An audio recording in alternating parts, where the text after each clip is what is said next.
The richest permanent makeup artist that I know drives a Maserati in New York and has a penthouse in Miami. And she started from zero, actually less than zero, when she declared bankruptcy before starting her business. Today, I'm going to tell you exactly how you can build a business with just as little as she had, if not probably more. So, in today's video, we're going to cover how to build your microblading and PMU clientele, especially if you're in your first year. The first part, we're going to discuss the mistakes you're making that are probably keeping you from getting clients. And then in part two, we'll discuss the strategies that you can use to get people through the door. Start getting people through the door.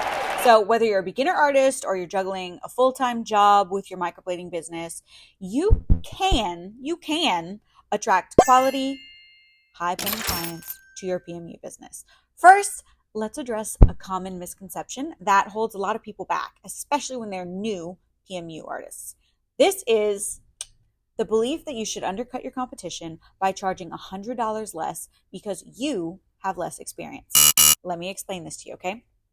You can actually be detrimental to your own business doing this in the long run. What you're doing, you're not running a sale, you're not running a special. You are actually devaluing your services and the brand of your business. And you're also destabilizing your local markets, which is ruining your own future career. So as you charge very little your first year while you're learning on clients, and yes, you are essentially telling clients, I charge less because I know less. So I'm going to practice on your face. And then when I get better, I'll charge other people more money. Okay, so while you spend 6 months or maybe a year charging $50 or $100 less than more experienced artists in your area, someone else is currently taking a class and they're going to come up right behind you and they're going to do the same thing and undercut your price. And maybe even just as you're getting ready to raise your prices, So now they're $150 or $200 less than everybody else used to charge. So since no one actually knows their numbers, no one knows or realizes that they're not profitable. They're cutting corners by using subpar supplies, or they're skipping important things like licensure and insurance, continuing education. So now all their clients are walking billboards for why you should never get permanent makeup. They all look terrible. They come to you and they say, hey, can you fix my brows? Because that other artist, the newer artist, already closed their doors and moved on to the next thing. You can't fix too deep, too scarred, oversaturated brows. You can't do it. So now less people want their brows done and business is going to dry up. Sorry, I'm whispering. It was that or shout. Does that sound like a horror story though? Like it's actually, sorry, it's a reality. Everyone talks about when microblading first hit the scene as being like the golden age of permanent makeup. Like it was some kind of gold rush. When I first started PMU in 2016, I had 0 clients. Not a one. I wink so ugly and I do it so often. I didn't know how to build a clientele from scratch. I never took marketing in college. Online courses were so rare before COVID happened. It was tough. And the harsh reality of being an entrepreneur is if you don't have clients, you don't have a paycheck. But the initial startup costs are no joke, right? Like I put that all on credit cards while still paying off beauty school loans. And did I mention I was pregnant? So it was do or die time. Like I had to make money and make it fast, or at least as fast as I was spending it, right? Licenses, insurance, quality supplies, plus no one's an expert after the first class. So I was taking class after class.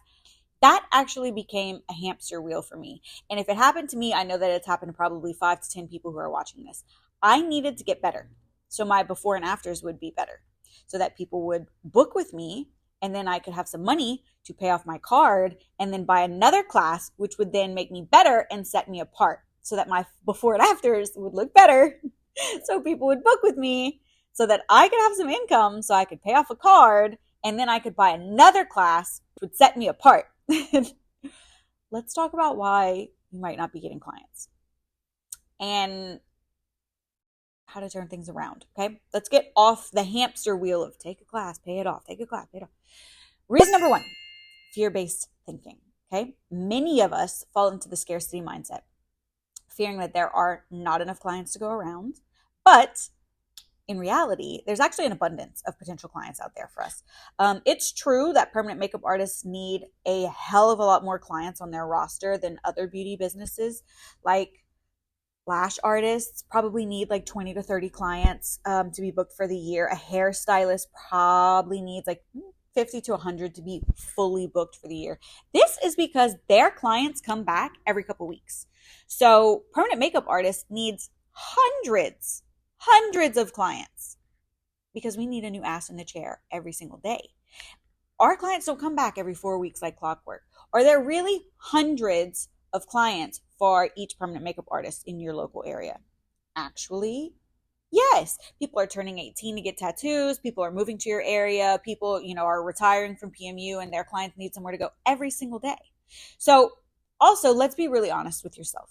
What kind of workload can you actually handle, and what do you actually need to sustain your business?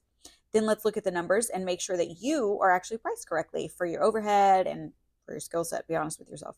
So if you need help understanding your numbers and figuring out your pricing, check out this video I made called Price Your Services, how to price your services, and then work backward. Okay, so we'll divide the number that you need by 4 to know monthly, like how much you need to be able to give yourself a paycheck. So this is what you should aim for weekly. Okay, I'm going to break this down for myself. Break that number down between appointments, touch-ups, leaving room for annual appointments. I have worked my numbers out already. So I know that I need a combination of a total roster of about 260 clients per year. That's 20 clients a month. That's 5 clients a week. 5 clients a week. Keep in mind, I also own my own property. I own a 4,300 square foot warehouse. So I have things like a mortgage, property taxes, property insurance, and I have all the things that you have: professional liability insurance, licenses. So if you're just starting out, it's very likely that your overhead is significantly lower than mine. So 5 clients a week, you don't need. You'll need less clients than me. This number is going to change, ebb and flow with your business throughout your career. As you grow things or as you raise or lower your overhead, let's just say for the sake of this exercise that you need 2 to 3 new clients a week, which is about 8 to 12 clients a month. You can totally do that. 2 clients a week? You can't do 2 clients a week.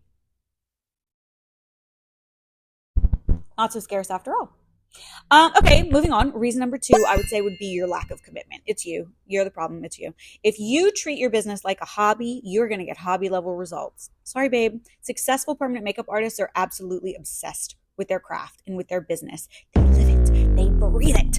I speak for every single person viewing your content and your business when I say, I cannot take your business seriously if you do not take your business seriously. If you run a sale every month, you do not have a real business. If I post 3 times a year, I'm not that booked and busy. I don't even have anything to post. So you are not dedicated to your technique or to your education. If you don't have a place for me to view your calendar and book myself, this is not your main job. I know that you don't have a calendar available because it would conflict with the work schedule. So you're booking me around your main priority, which is a job. The client is not your main priority. And your clients can feel a little hustled when they know they're paying full price for a service and you're cutting corners or doing it, quote, on the side. This is where you run into people who just don't respect your business. I'm not saying you won't get clients. I'm saying they don't respect your business. They ask for discounts. They constantly reschedule. They don't want to place a deposit. They don't pre-book. Just give me a call. They don't leave you reviews, and they certainly don't recommend you to other people because in their mind, you are not a real business. They're just price shopping to get it cheaper than getting it done with a professional. So you don't hold yourself out as a professional or as even as a business owner. So nobody thinks of you as a professional or as a business owner. No one considers you a professional. Oops. Ouch. Sorry. Reason number 3, I would say, is maybe you're spreading yourself too thin. So focus is really key in building your clientele. You can't get distracted by shiny tactics or promises of like quick returns. That's if they don't align with your overall business goals. So it seems like every couple of months, there's a new little carrot dangling in front of permanent makeup artists that promises it's going to add this magic service on and it's going to double or triple your income. Take this class, it's only $2,000 and make $10,000 in the first 30 days. Hurry before this service, before everybody else starts doing this service, Get your clients back through the door. Okay, I'll give them that. That thought process makes sense if you're only looking at one specific set of numbers. So don't feel embarrassed if you have fallen prey to predatory marketing tactics like this. Let's talk about it. First, we know PMU artists are likely to have 100 or more clients that they see every single year once. So getting those clients back into your shop could be as simple as like a marketing email or a text message campaign. But the idea that you should do it, quote, before everyone else is called the scarcity and urgency tactic. And it is used heavily in MLMs. Please do not get me started on multi-level marketing. That is, please. I lightheartedly call MLMs white on white crime. I hate it. And that is an entire other video for another day. Any investment that you are told, hurry, act now, or you're going to miss out. That is a scam. That is a scam. I'm saying that with my whole chest. I said what I said. I'll stand on it. When you see classes, when you see me advertising classes, let's talk about that. When I'm talking to potential students or potential one-on-one coaching students, let's see if it's a good fit before we move forward. If it doesn't make sense right now, call me when you're ready. There are 2 reasons that I am so casual about sales of courses. Number 1, you don't need to force something if it's right. If you are the right client for me, it's going to be a good fit and it'll be the right timing. And if you're not the client for me, then forcing it is going to be, based on my lived experience, it's going to be a really difficult situation for both of us. Either we won't be aligned or you'll be overly stretched, maybe financially, like putting additional pressures on yourself. So you're trying to see results faster. So basically like you should be trying to build a long-lasting foundation for your business so you can grow on it over and over again. But instead, you're going to be wanting to like run before you can even crawl because you've got to pay off these bills. There are business coaches out there who say, I guarantee you, if you do everything I say, in 30 days, you'll have 6 figures. Hurry now. There's only 3 spots left. That is bullshit. That is all bullshit. I said what I said. The catch here is when they say, if you do everything I say. So what they're going to do is they're going to overload you with busy work, knowing that you won't be able to use it or get out of a chargeback later. You will never make $70,000 a month from their course, and they're going to keep your entire $20,000 investment, which is insane. Stop paying people $20,000 to tell you how to use Canva. The second reason that I can be so casual about speaking with a prospective student should be obvious. It's not my main fucking focus, bro. My main business is permanent services, which I'm pointing at my bed. I only need 5 clients a week, and I'm paid. The business is paid. Life goes on. Classes and coaching are additional income streams to me, and I get to pick and choose the additional projects that I want to work on based on like where my passion is. So if I feel that something new supports my goals within my main business, beauty services, then I'll add it on. If it's a distraction that's going to keep me from building, then I won't. Let me give you a personal example. So here's how I started adding services to my business. When I opened the Microblading Institute, so not when I started microblading, but when I opened the school, I did so with the intent of offering better education to people in my local markets for a very self-serving reason. Instead of my good brows and 10 other crappy brows walking around advertising permanent makeup, I'd have my good brows and at least, let's say, 4 other really good artists walking around with great brows, which is all a ringing endorsement for permanent makeup. I know so many people who've gotten them done and they look great. So in this way, I'm strengthening my local markets. Less cautionary tales walking around. I can't do every brow in town anyway. Then I realized there was a gap in the market. A really popular product was unavailable for almost a full year, and I had been using that product in my student kits. So I decided to take my profits from the school and put them back into a new investment. I got a formulator and a manufacturing broker who could help me to create my own version of that product and plug that gap for myself. So this created consistency in high quality stuff for my kits, and not in the immediate because it was a big startup cost, but in long term, it brought down the cost of my student kits. Later, my students love this product, so they wanted to keep ordering it. And then they're passing it around to other artists who also wanted to buy it. So, okay, fine. I created my e-commerce store, browsister.com, and I sell my products there. I'm already selling mine, so why don't I sell other people's too? So now this is a passive income stream for me. And then later, I actually franchised the Microblading Institute. Other trainers rent my curriculum annually, and their students get my kits with, you guessed it, my products. So now I have a global brand selling internationally. But all I ever need is my 5 little brows every week, and the house is safe. My biggest financial investment, commercial real estate, is safe. Everything else serves the big purpose of promoting product sales, because one day I will retire on that. I'll probably sell it or something. But in the meantime, I stay focused on what reliably pays the bills. That's it. I just put stuff in an envelope and I send it out, and I do brows. Conversely, if I were going to add something else like retail into my physical shop, this would create a marketing like extra step for me. I have to build a clientele base for that. I have to predict what styles and sizes they would want. I'd always have to be trying to make a new sale. And it doesn't serve the beauty business in any way. It would be a high startup cost with the t-shirts themselves, the screen printing, the graphic designs. And then I need to get them photographed and marketed, and I have to sit on that investment. I have to hold them until they sell one by one by one, because t-shirts are not my main focus and they do not serve my beauty business in any way. There's no beauty service in that. So adding on services and trainings is important to growing your bottom line one day, but it should be done really carefully in consideration to how it adds to or takes from your time and from your bottom line. Are you investing more than you're going to make back from it?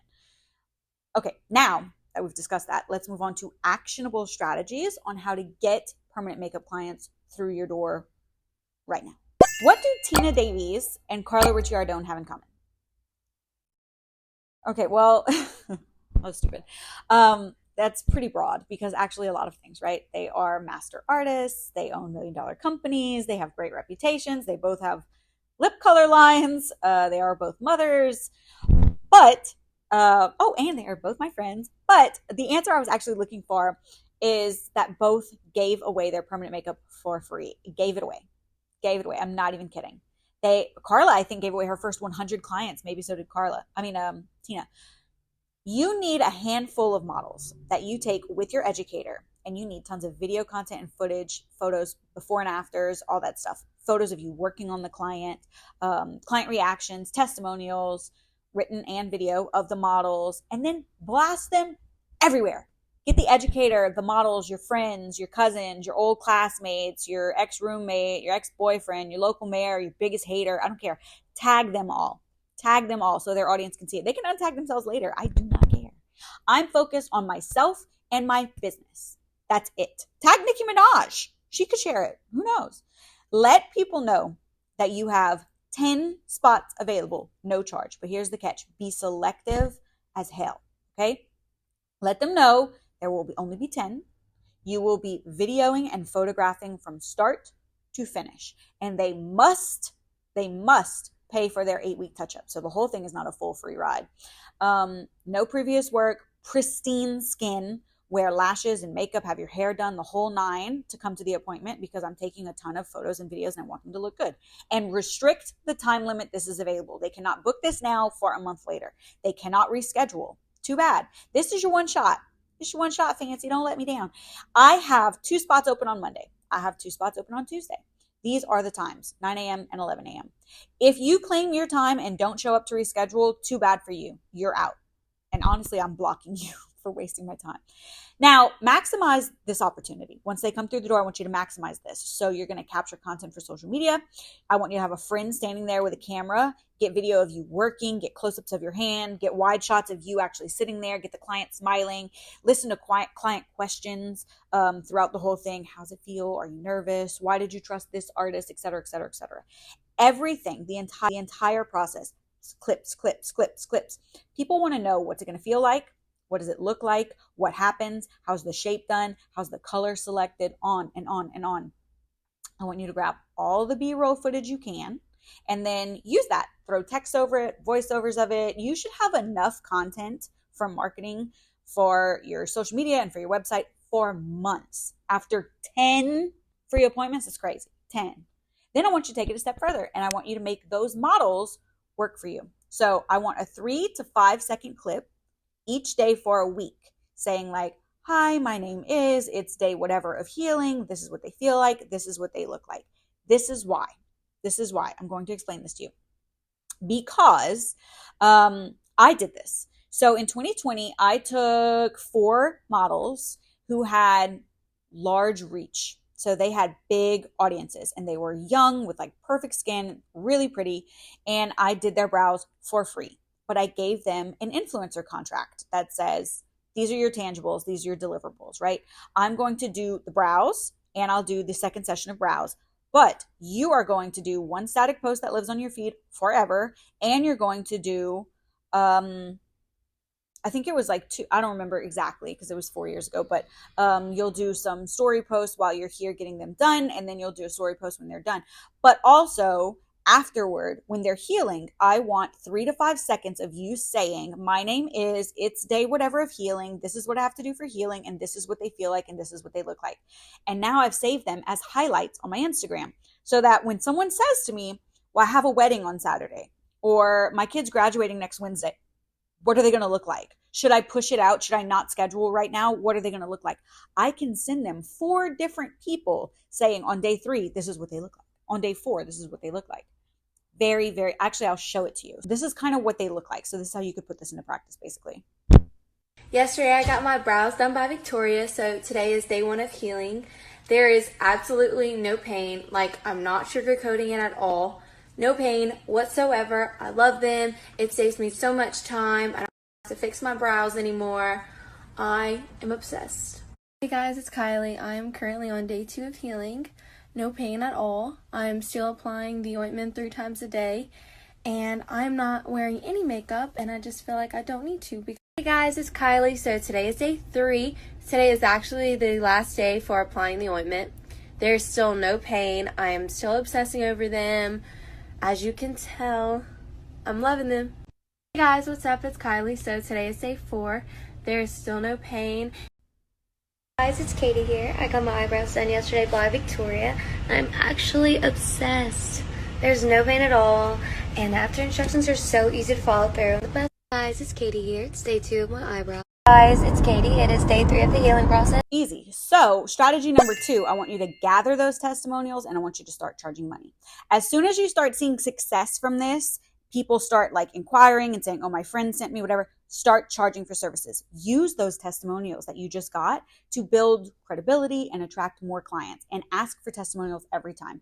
Create a client referral system so your models can start filling your books for you, whether that's like, hey, I'll pay you $20 for every person you send me, or, for every 3, your annual is free, whatever you want to do. Okay, so strategy number 3 is to now position yourself as an expert. You're going to rinse and reuse this content, especially your frequently asked questions, on a green screen with that B-roll I told you to get behind you. So you're going to take B-roll, put it here, use the green screen filter on Instagram, and start talking about whatever it is you were doing right there. This is why we can't use this color. This is why this healed this way. This is what this tool is called. This is what it's for, etc. And you will post this across all platforms and establish yourself as a knowledgeable authority in your industry so that people trust you and they want to book their facial tattoo with you. I think it all comes down to this. Those who are 100% committed and stay consistent, stay the course, can't be beat. If you don't take your business seriously, nobody else can take your business seriously. I can't. And remember, you actually have the power to fill your books with eager clients. If you found this video and its strategies helpful, fabulous. But if you want more, I made me think of that. You know that TikTok girl? You want more? I'll give you more. To help kickstart your journey with filling your books, I'm going to give you an exclusive discount just for being a YouTube follower. Use code YT50, YouTube50, for my course, Fill Your Books. I'll link it below. And we can get a little bit more in depth with some of these strategies. If you are looking for something more custom, you don't just want to know how to build, like a marketing thing to fill your books, but you want to scale, you want to add streams of income like what I have done. Let's see if we're a good fit to work together. I will leave the link below for us to have like a little discovery call and see if we actually want to work together. Don't you worry. It is nowhere near $10,000. Bye.